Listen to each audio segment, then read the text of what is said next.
Ya, sejak kemarin, Saudara, diprediksi jadi puncak arus balik Lebaran hingga hari Minggu nanti. Ya, akankah sama horornya dengan macet di sejumlah titik saat arus mudik pekan lalu? Seperti apa strategi polisi agar macet ini tidak berulang? Kita ikuti diskusinya bersama dengan Reza Ramadansyah. Mulai tanggal 6 Mei diperkirakan menjadi puncak arus balik Lebaran tahun ini. Akankah sama kemacetannya dengan puncak arus mudik kemarin? Lalu bagaimana dengan strategi polisi? Kita akan diskusi, tapi jangan lupa subscribe akun YouTube Liputan 6 SCTV. Dan kita mulai diskusinya saat ini juga.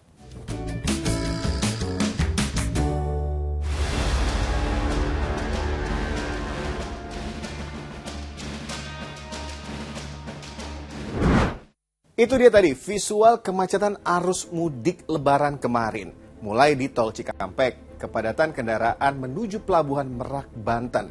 Kendaraan pemudik begitu membludak. Padahal rekayasa lalu lintas ini sudah dilakukan dengan sejumlah skema. Apa sih sebenarnya penyebab mengapa kemacetan ini terjadi? Penumpukan kendaraan terjadi.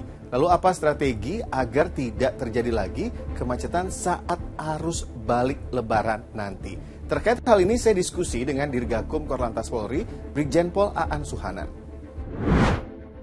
Melihat angka-angka tersebut, kami untuk mengantisipasi meledaknya arus balik, kita sudah menyiapkan beberapa strategi ya, dan cara bertindak yang akan kita lakukan. Tentu yang pertama adalah strategi untuk penambahan kapasitas jalan. Ini kita akan menerapkan one way maupun kontraflow ya. Kemudian yang kedua adalah mengurangi volume kendaraan yang bergerak di jalan. Kita akan menerapkan pembatasan 3 sumbu ke atas untuk angkutan barang. Kemudian kita akan menerapkan ganjil genap. Ini untuk mengurangi volume kendaraan yang ada di jalan. Jadi memang volume kendaraan di arus mudik tahun ini, kalau kita lihat data, ini rekor ya. Rekor tahun ini terjadi lonjakan yang cukup besar. Artinya kendaraan yang melewati jalan tol terutama ini lebih banyak daripada tahun-tahun lalu, tahun 2009 malah. Sementara di jalan arteri ini juga ada hal yang lain dari arus mudik kemarin. Untuk kendaraan pribadi ini ada penurunan, ya.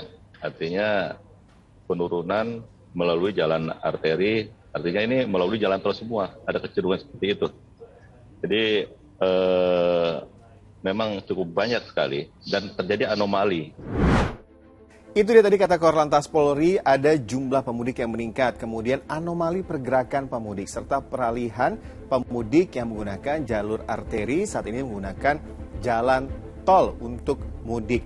Nah, sebenarnya seperti apa sih data pemudik tahun ini? Kami mengambil datanya dari Siasati Sistem Informasi Sarana dan Transportasi Indonesia. Dari waktu H-7 hingga H+1 Lebaran kemarin. Kemudian kita juga mengambil datanya di tahun 2019 dan akan dibandingkan di tahun 2022 atau tahun ini. Nah, pertama, ini untuk data penumpang ataupun juga pemudik yang menggunakan moda transportasi kereta api. Ternyata kalau kita bandingkan di tahun 2019 ini ada lebih dari 500.000 pemudik yang menggunakan kereta api dan datanya turun di tahun 2022. Hanya sekitar 390 ribuan orang atau penumpang yang mudik menggunakan kereta api. Hal tersebut juga sama dengan pemudik yang menggunakan pesawat. Datanya seperti ini, di mana pada tahun 2019 ada sekitar 604.000 penumpang pesawat yang mudik. Sementara di tahun 2022 ada sedikit penurunan hingga H+1 ada sekitar 584.000 orang yang mudik menggunakan pesawat. Tetapi ini berbeda jika dibandingkan dengan pemudik yang saat ini menggunakan kendaraan pribadi melalui jalan tol keluar dari Jakarta. Datanya seperti ini.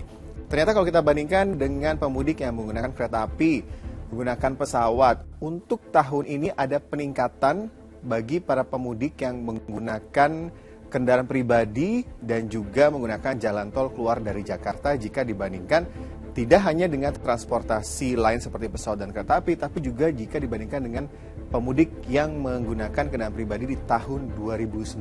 Ini artinya pada tahun ini banyak pemudik yang lebih memilih menggunakan kendaraan pribadi, menggunakan jalan tol. Kenapa ya? Apa alasannya? Transportasi transportasi umum itu ya karena emang posisinya itu agak masuk ke pedalaman ya. Jadi mungkin banyak biaya lagi yang dikeluarkan. Transportasi umum kan susah diprediksi macet ya, mahal juga. Kebetulan ini kan berkeluarga ya, jadi lebih hemat. Satu mahal ya, kedua juga memang sudah tidak dapat lagi tiket juga sih, full semuanya. Mulai dari kereta, pesawat, udah full semua. Nah, ada yang bilang lebih murah jika kita mudik menggunakan kendaraan pribadi dibandingkan dengan mudik menggunakan pesawat udara. Nah, sekarang kita akan bandingkan bagaimana satu keluarga ini akan mudik menggunakan mobil pribadi dan juga mudik menggunakan pesawat udara. Kita bandingkan, jika ada satu keluarga, orang tua, bapak dan ibu mudik bersama dengan dua anaknya yang masih kecil sekitar umur 5-6 tahun, mudik dengan mobil dan juga mudik dengan pesawat udara. Pertama, jika mereka mudik dengan kendaraan pribadi dari Jakarta ke Semarang pulang pergi. Ini saya tanya langsung loh, berapa anggaran yang mereka keluarkan ketika melakukan mudik perjalanan. Nah, yang pertama, mereka hanya akan mengeluarkan jika menggunakan kendaraan pribadi yaitu bensin dan juga tol. Untuk pulang pergi, mereka mengeluarkan anggaran sekitar 2 juta rupiah jika menggunakan mobil pribadi. Tetapi jika menggunakan pesawat terbang, mereka harus mengeluarkan 4 tiket pesawat PP Jakarta-Semarang.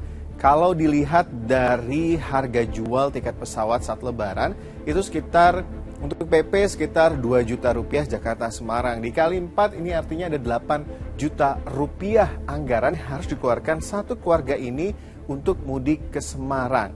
Nah, ini tentunya jauh lebih murah jika dibandingkan mudik dari Jakarta ke Semarang menggunakan mobil dibandingkan dengan pesawat udara. Tentunya ada juga pertimbangan-pertimbangan yang menjadi alasan atau faktor para pemudik memilih kendaraan pribadi dibandingkan dengan moda transportasi lainnya. Itu dia tadi alasan para pemudik mengapa memilih menggunakan kendaraan pribadi melalui jalur darat dengan jalan tol yang sudah banyak dibuka. Tentunya juga dengan berbagai pertimbangan lainnya. Tadi kita juga sudah dengar apa kata Korlantas Polri. Sekarang kita akan dengar bagaimana menurut masyarakat transportasi Indonesia, apakah jalur mudik kita saat ini sudah mumpuni untuk memfasilitasi jumlah pemudik yang begitu membludak tahun ini dan juga mungkin tahun depan. Dan apa strateginya agar arus balik nanti tidak terjadi kemacetan dan juga penumpukan kendaraan yang seperti terjadi pada saat arus mudik. Lalu bagaimana evaluasinya untuk tahun depan? Untuk arus balik supaya nggak terjadi seperti arus mudik, ya secepatnya pemerintah mengumumkan genap dan ganjil itu diberlakukan yang lebih panjang, kemudian secara adil tidak memberikan relaksasi kepada mereka yang tidak patuh. Kesadaran masyarakat juga perlu, ya jangan terlalu menuntut pada pemerintah terus, ini kasihan ya mereka berhubungan kepolisian, ya, kemudian penyedia infrastruktur juga. Gitu. Kalau penyedia infrastruktur seperti Direktorat Jenderal Bina Marga, BPJT, Jalan Tol ya, itu sudah maksimal yang mereka lakukan. Inilah kemampuan saya membangun sudah. Itu. Yang sekarang dilakukan rekayasa bagaimana kendaraan itu lewat sesuai dengan kapasitas jalan. Itu. Ya, jalan kan punya batasan kapasitas ya. Punya batasan kapasitas. Kapasitasnya misalnya 2.900 kendaraan per jam misalnya. Ya sudah, satu lajur segitu. Ya, kalau lebih dari itu bagaimana? Ya dilakukan rekayasa. Nah, rekayasanya itu banyak caranya. Ada yang ditambah jaringan sementara, ya, dibuat jalur sementara, lewatin situ, tapi tidak mungkin. Jalur sementara waktunya tidak memungkinkan. Jadi yang paling efektif adalah kepatuhan di dalam rekayasa lalu lintas. Manajemen dan rekayasa lalu lintas. Itu paling efektif. Mudik lebaran diperbolehkan, tapi kemacetan parah tak terhindarkan. Evaluasi harus dilakukan. Kesadaran masyarakat pun diperlukan untuk kelancaran mudik lebaran tahun depan. Nah, gimana menurut kamu? Kita lanjut diskusinya di kolom komentar ya. Saya Reza, kita ketemu di diskusi selanjutnya.